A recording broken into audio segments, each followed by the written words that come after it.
Hilful ফুজুল tours and travels ডিসেম্বরের সম্মানিত হাজী সাহেবদের নিয়ে আমরা এসেছি জেদ্দা আরব সাগর পাড়ে।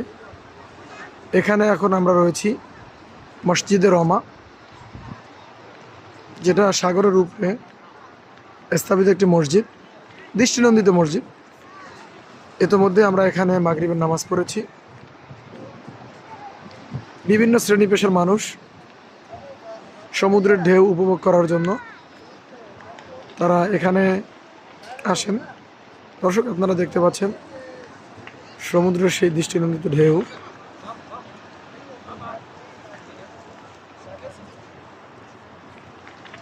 দৃষ্টিনন্দিত একটি ঈগল পাখি রয়েছে।